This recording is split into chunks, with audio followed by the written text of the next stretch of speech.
Welcome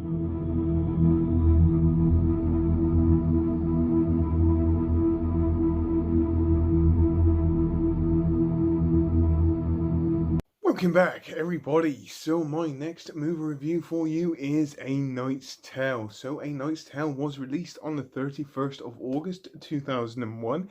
Its director was Brian Helgeland. I hope that's how you say his name. It was made on a budget of 65 million US dollars and made 117.5 million US dollars. The cast in this movie consists of the late Heath Ledger, Shannyn Sossamon. I hope that's how you say her name, and that's probably going to be the best attempt from me. I have to be honest with you. God, there is some hard names in this one, to be fair, or second names to pronounce. Alan Tudyk, I think that's how you say his second name.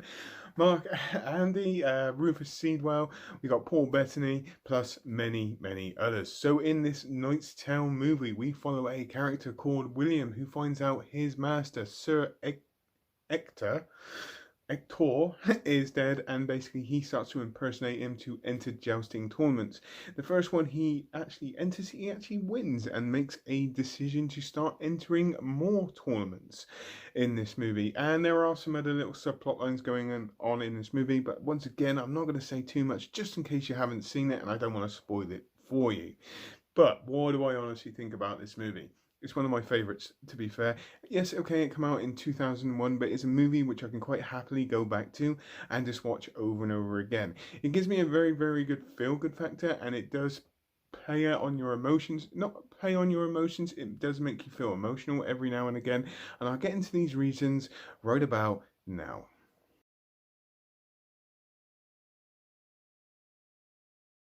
So, A Knight's Tale movie review. So, like I said, I've probably watched this movie about 30 times, and I still get exactly the same amount of enjoyment from this movie as I did from the very first time I watched it. It's probably set around about 13th, 14th, 15th century. A lot of knights about with the old jousting and sword fighting and all that kind of stuff, but they inject just a little bit of a modern feel in this movie just to make it a bit more appealing to people, and it actually generally works. It's mainly the soundtrack. We get some modern kind of day music in this movie. When I say modern, we got a bit of Queen, there's a bit of Dave Bowie in this, but it actually really, really works. It kind of lightens the tone a little bit. Even more. It is a action adventure kind of comedy romance, this movie, and I do get quite a lot of enjoyment from this. There is a few emotions that come with this movie as well, which again, they're not a bad thing. You do get quite a few emotions, but they really add to this movie. The only real problem, it's not even really, I'd say, a problem in this movie, is the storyline is very, very predictable. Anybody could probably figure out exactly how this movie is going to go, and the premise of this movie and the structure of this movie. I'm not saying it's a bad thing in any way, shape, or form, because then you just get to enjoy what you're watching, and it is an enjoyable watch in my personal opinion. Like I said, I do get a lot of enjoyment from this for many reasons. One of those reasons is just the performances in this movie. We've got the late Heath Ledger playing William Thatcher or Sir Aldrich. I generally like his character, and you do get behind his character a lot as well, and you do generate an emotional attachment to his character very, very quickly in this movie. There is also quite a strong subplot line going on in this, and basically what they're trying to say to you is if you have a dream, go and get it and don't stop. If you believe that you can get your dreams, then go for it. It's more, this subplot line is more of a driving force than the actual main plot line in this, in my personal opinion, because essentially this is about somebody who makes a decision to go on a journey to get what he wants, and he will do anything, whether it is impersonating somebody else, to get what he wants. Now, I'm not saying you'd have to do that in real life. I think the main driving force or behind this movie is if you have a dream and you're that determined to go and get it, go and get it. And I generally like that as well. But like I said, going back on the performances, Heath Ledger's performance in this, I actually like. You get behind this character, you get an emotional attachment, you know why he wants to do this. They explain this in this movie. And I generally really, really enjoy what he did with his character. Yes, there are certain moments where there are things coming out of his mouth where you think, oh my god, you get that kind of embarrassing kind of thing, even though you know it's a movie, you're like that, oh my god, I can't believe you just said that. kind of feel in there every now and again, but it adds to his character, and I think it works really, really well. You do get a bit of an emotional roller coaster with his character as well. You get to experience all sorts of different emotions with him, which we'll touch on later on in this review. I mean, like I said, most of the performances in this movie I generally do enjoy. We got performances from Paul Bettany, who plays a character called Jeffrey. He's like the announcer. He is like kind of, this is where some like the modern day kind of injection into this movie kind of comes in with his character. So you get that kind of a announcer at the beginning of a boxing match or a darts match or something like that. This is the character he kind of betrays in this movie. He's not a huge driving force in this movie as such, but that's the kind of character he plays. He's like this big announcer kind of person. I generally liked what he did, I have to be honest with you, but he's not a massive driving force in this character. Now, comedic moments in this movie come from quite a few, most of the characters, to be fair. And Mark Andy's character as Roland, you do get comedic moments from him, but he is more like kind of like the mentor, the guide, the keeping William Thatcher or Sir Roderick on like this kind of level kind of playing field. He is the voice of reason, so to speak. Again, he does produce some quite good comedic moments, and again, he is the kind of grounding kind of father figure to him in this movie. I generally like what he did. Now, going on to Andy Turks. Yeah, I don't know how to say his second name. I've tried it at the beginning of this video. What? Now, his character What in this? I think he is the main driving force for the comedic moments in this movie. Now, there are movies out there which will put a smile on my face and give me a little bit of a giggle, but there is something about his character, and there are certain scenes in this movie where I actually really do laugh out loud a lot. He is absolutely fantastic in here. He really adds a very, very, very good comedic touch. Now, I know I'm going on the comedic touch, and I'm one of these people that doesn't like the overuse of comedy in movies. Okay, because you can take comedy too far in movies. I think they hit a reasonably good level in here. There are moments in here which are not so funny, but there are some moments in here where even I laugh, and these are just my opinions. There is a love interest in the form of Jocelyn in this movie for Heath Ledger's character Sewell Aldrich. She is a driving force in this movie for him with another character, which I'm going to get into in just a moment. But obviously, he sees this woman for the first time. She basically falls in love, and he'll do anything for her. And when I say anything, he'll do anything throughout this movie, even to the point of losing something as well. Which I'm not going to give. Like I said, I don't want to give too much away because I don't want to give too much of the movie away in case you haven't seen it. But by far, one of the best performances in this is from Rufus Sewell as Count Adamar.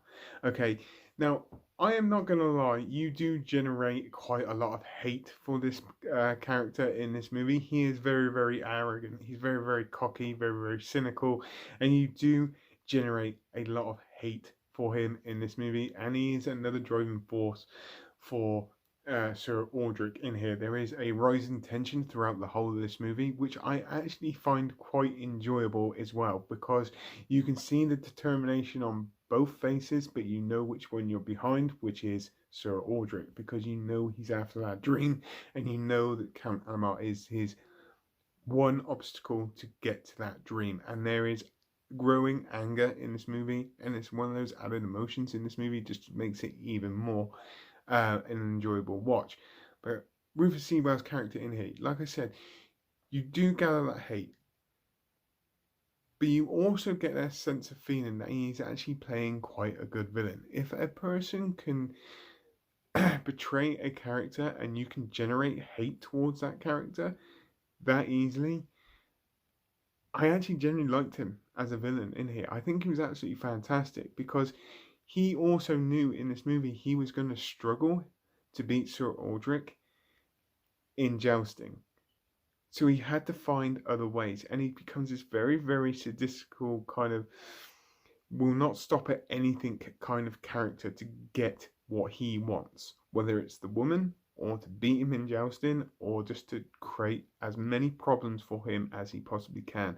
And yes, like I said, you do hate his character in here, but you also, at the back of your mind, in my personal opinion, you actually don't like the character, but you like him being the villain. You actually find him to be a very, very good villain. And you don't, I think you see, I think they, you see just about enough of him because whenever he's on screen, the tone of this movie changes. It becomes a bit more of a darker movie compared to some of the lighter moments in this movie, which again makes it an enjoyable watch.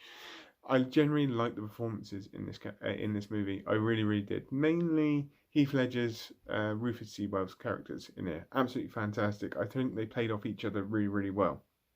I like the set designs in this movie. It's not amazing in any way, shape, or form, but it is set in the 14th, 16th century whenever the knights and jousting took place. But I generally liked it.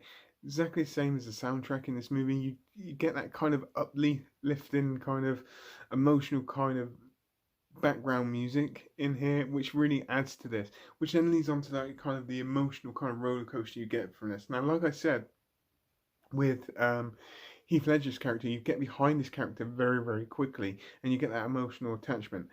So you go with all of his emotions, which I generally love. You get to see him at his highs, you get to see him at his lows, you get to see that anger kind of building up towards him, which then makes you get behind him even more, which just makes this movie even more of an entertaining watch.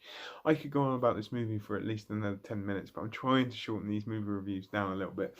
So, if I was to rate this movie, I would give this a strong 8.5, 9 out of 10. Now, the only reason why I'm giving it an 8.5 and 9 out of 10 instead of a 10 out of 10 is because, one, the storyline is a little bit predictable. There are flaws in the plot. In other words, if somebody is impersonating somebody that goes on these tournaments quite a lot, how he never got noticed that he was an impersonator, um, which is another little bit of problem. I'm sure if I dug a little bit deeper into this movie, I could find more problems with it, but I don't want to because I just get so much entertainment from this movie.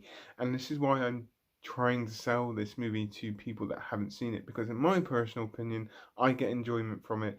I think it's a very entertaining watch, and I can quite happily sit down and watch this movie without any problems, not get bored. Yes, there are slower moments in this movie, but I can still never bored from this.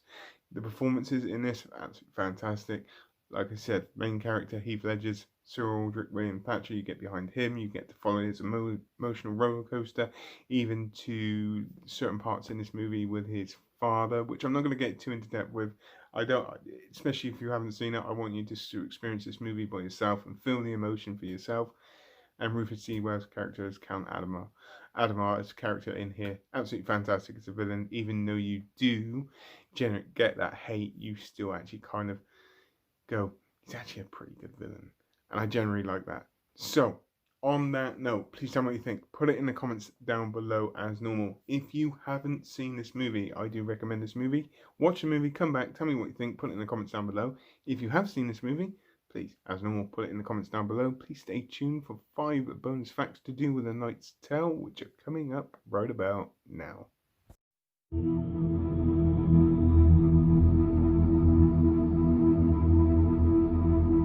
So, 5 bonus facts to do with A Knight's Tale. So, fact number 1, the jousting in the movie was all real. And I know that's just true anyway because I've done some research on this movie a long time ago.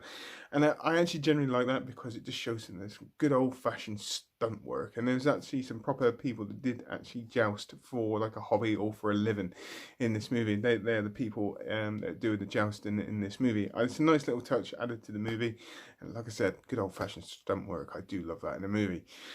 Fact number 2, the epic dance scene took 2 weeks to rehearse because Heath Ledger couldn't remember his steps and kept getting the choreography wrong. To be fair, that dance scene in that hall was quite a big dance scene, and to make sure that every single person got that right, I can imagine that being quite tough, to be fair, and something that I couldn't do because I can't dance. So there's an interesting fact about me as well in this. So there you go. There's something new every day. Number 3, the people in the crowd watching the jousting matches were all actually homeless people hired as extras. I think that's a nice little thing to do as well, because obviously you get paid to be an extra, and why not use the homeless? To be fair, I'm not sure where exactly this was filmed, but in the end of the day, I actually generally like that. I think it's really really cool, to be fair, and I think it's just I don't know, it's just that I just enjoy it. I like the fact that they did that. I like it a lot. So fact number 4. The aerial shot of London includes a medieval version of the London Eye. And it's actually a model, it wasn't actually CGI. It was actually made a little model of the London Eye in medieval times. Again, another cool little detail in this movie, which I'm now going to have to go back and watch and look for that, because I didn't notice it when I was watching the movie, but I generally like that as well. Fact number 5. Poor Bettany's nude scene was shot on his very first day in front of a crowd full of extras. Great. First day on filming, first day on shoot, get naked in front of all these people. That's got to be one of the most nerve-wracking things ever, to be fair, especially to do that on your first day as well, shooting on a movie. I think that's takes some bravery, to be fair, but then again, any actor that's going to get naked, I think it's got a little bit of bravery there as well, because you're pretty much showing off your manhood or whatever to everybody of the public. Fair play, something I couldn't do. So there's 5 facts to do with A Knight's Tale. Again, there was loads and loads and loads on this one, and I just chose 5, which was what I'll do every single retrospective movie review. I will do these fun facts. So on that note, please tell me what you think. Put it in the comments down below as normal. Hope you all have a great rest of the day, whatever you're doing. Please take care and goodbye.